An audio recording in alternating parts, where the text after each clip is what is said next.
Hey guys, so this is my Ridgid R4512. I've had it for about 6 weeks, and overall I really like the saw, except I've been one of the victims of the blade shift, blade alignment problem that seems to be plaguing this series of machines, this one and also the Craftsman. And I was ready to return it, so I broke it down, I cleaned everything out, and then I started taking a closer look at what was going on in there, and I think I found what was causing the issue. So if you're not familiar, what's basically happening is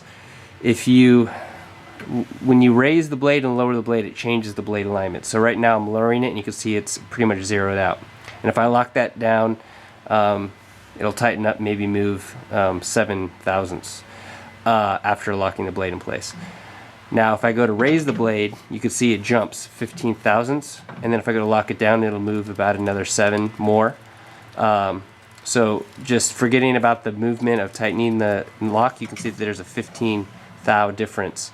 And it's mainly the rear of the blade. The whole blade doesn't shift. It's the front of the blade remains relatively stationary, and then the rear moves. So I pulled off the back and I was looking at everything because I was cleaning it out.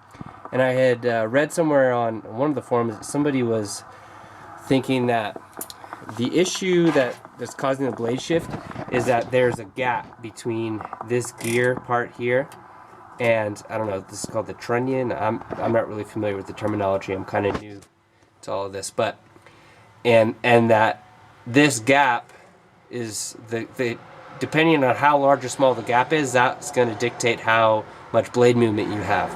So that's why the numbers vary.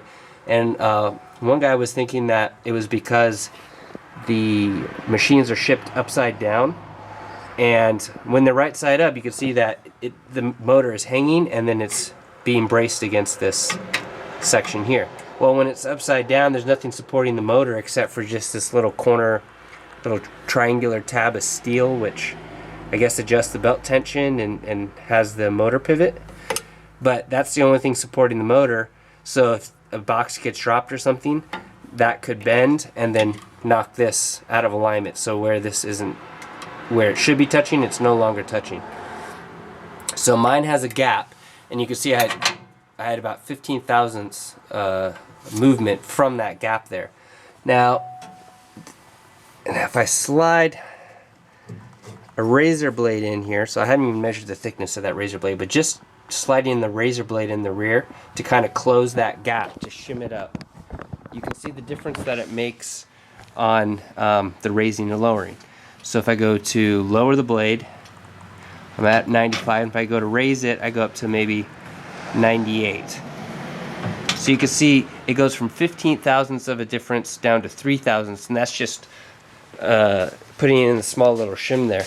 Now, my thinking, I'm not suggesting to shim this whole thing, but shim that whole thing. But this gear bracket attaches to the motor at 3 points using an Allen key.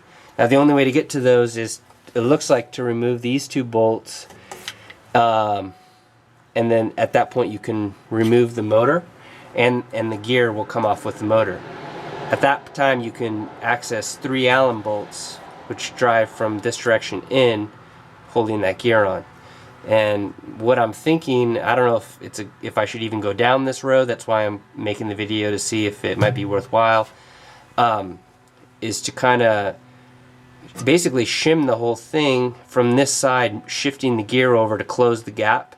And then once the gap's closed, you're not going to have any movement, because there's going to be pressure from the motor against this bracket, so you're not going to have that play anymore.